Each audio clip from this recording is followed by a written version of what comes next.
ఔరా అమ్మక చెల్ల ఆలకించి నమ్మడమెల్ల అంత వింతగా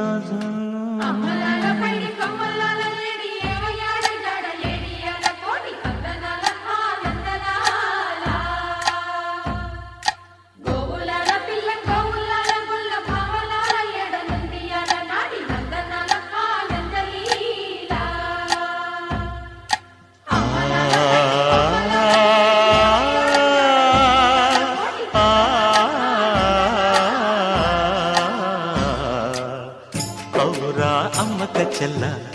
ఆలకించి నమ్మడమెల్ల అంత వింత గాథల్లో ఆనందలాల